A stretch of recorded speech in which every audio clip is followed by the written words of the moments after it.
may mga plywood na na putol-putol na, tapos mga kahoy no na mahaba. Ayan no. So ito po yung nakita natin dito mga kabayan ko sa may part ng Remedios area. Ayan sa may Kabatuhan. Tingnan nyo po no, maraming nakaano diyan, nakaangat na basura sa may bato-bato.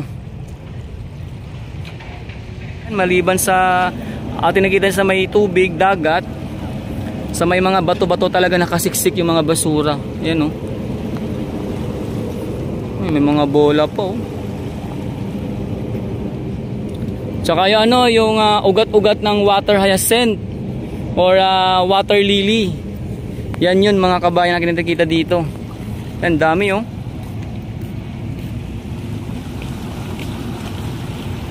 Yung iba, inaanod pa yung iba oh. Meron pang parating papunta rito mga kabayan.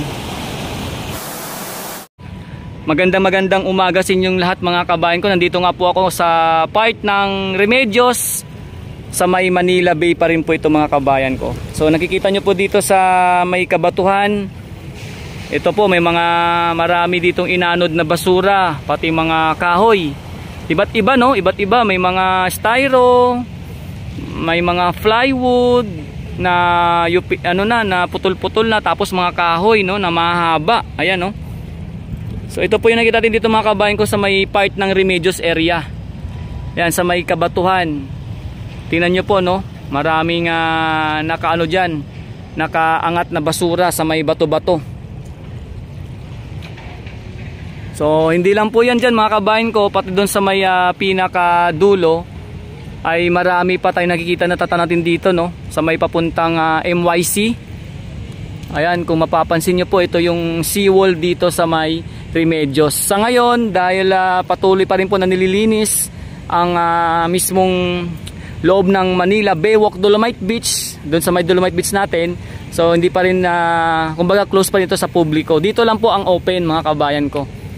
Ayan, dito muna ang pansamantalang, kumbaga dito muna nakabukas para pwede kayong makakita din ng, kumbaga makalanghap ng simoy ng hangin at syempre makakita ng ating magandang karagatan, magandang dagat. Yun nga na sa ngayon, ayan, may mga palutang-lutang na basura mga kabayan no.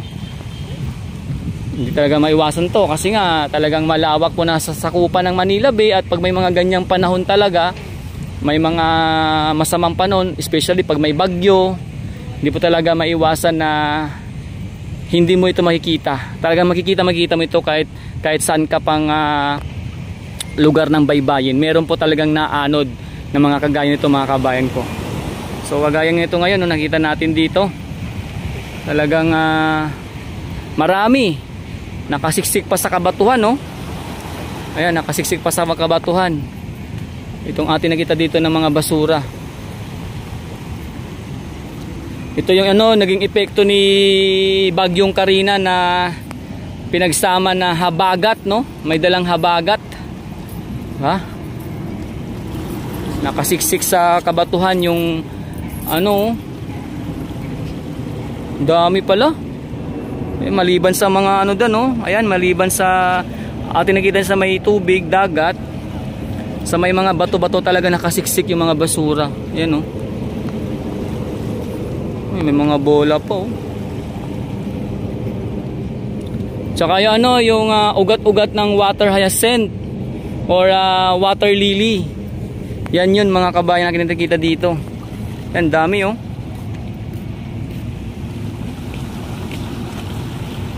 Yung iba, inaanod pa yung iba oh. Meron pang parating papunta rito mga kabayan.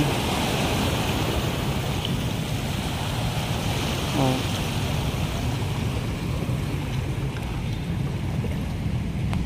Marami pa talagang lilinisin dito yung mga nagme-maintain no, yung dito sa area na to. Ang madalas dito na yung mga DPS, tapos doon naman sa Dolomite Beach yung Stero Rangers tsaka MMD officers. Ayan, sila man doon naglilinis. Pero dito madalas mga taga DPS mga kabayan. Grabe talaga. Talagang nakakalungkot makita pag meron tayong ganito nakikita mga kabayan no. Pero yung amoy Hindi naman po siya ano, wala po tayong naamoy na as in na mabaho, no. Ano lang po siya, yung amoy dagat, ganun. Pero yung tipong mabaho po, wala po mga kabayan. Hindi po siya maamoy. Ako napapansin yun dahil pa rin po namamasyal, oh, sa may loob. At nakikita nyo po na hindi po nagtatakip ng ilong kasi po ano po siya, yung amoy niya normal lang po, no, amoy dagat lang po siya. Hindi po siya yung tipong mabaho na amoy basura na nabubulok, ganun. Hindi po ganun mga kabayan.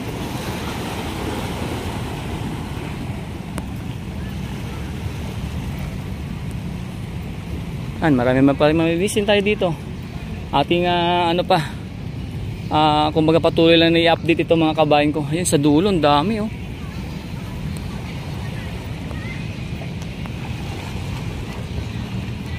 Ayun, meron nangingisda doon.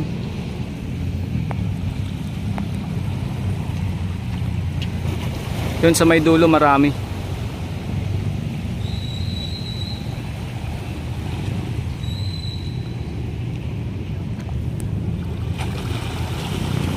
Hindi talaga ito maiwasan mga kabayan ko, pag masamang panahon, may bagyo, ganito talaga yung kadalasan na nangyayari, lalo na pag sa baybayin ka malapit talaga, makikita mo talaga ito. So, ayan po, oh. Ayun sa may dulo, ayun po yung sasabi ko, yung sa MYC mga kabayan. Tingnan nyo, mas marami doon. Yung iba nakaipon, no, sa may yung gabundok na yun, ano yun, hindi ko alam kung tawag dyan, yung trash boom ba yung tawag dyan, yung ayun, no, nakaipon. Tapos yung nga sa may baybayin, no, sa may dalampasigan, may mga basura na nakikita maliban dito. Dito naman, ayan, meron pang mga may mga papunta pa, may mga paanod pa, oh. Grabe. So, yun po, sana ang ano dito ay makuha kaagad ng mga naglilinis, no. Sa totoo lang, tayo po ay sumasaludo sa mga nagmi-maintain dito sa Manila Bay, especially yung mga naglilinis, yung Stero Rangers, MMD, tsaka DPS, at yung mga Baywalk Marshal na talagang nangangalaga at nagbabantay dito, lalo na yung mga security guard, para ma-maintain lang po yung kaayusan at kagandahan kanina sa Manila Baywalk Dolomite Beach. At ayun, talagang ganun po talaga. Hindi po talaga ito maiwasan pag may mga ganung masamang panahon, may bagyo po mga kabayan. So tuloy lang po natin ang pag-update sa Manila Bay. At yun nga po, talagang asahan po natin na ito ay malilinis kaagad mga kababayan, no? At salamat po sa palaging nanonood ng ating mga update dito, sa mga sumusubaybay po sa kaganapan dito po sa Manila Bay at doon sa mismong Dolomite Beach natin.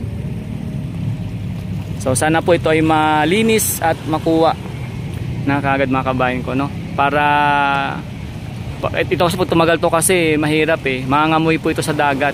Magiging sanhi po yan ng pagkamatay ng mga isda pag napatagal. So tiwala po ako dahil dito po may nagmi-maintain palagi na ng paglilinis. Tiwala po ako na ito ay malilinis kaagad mga kabayan.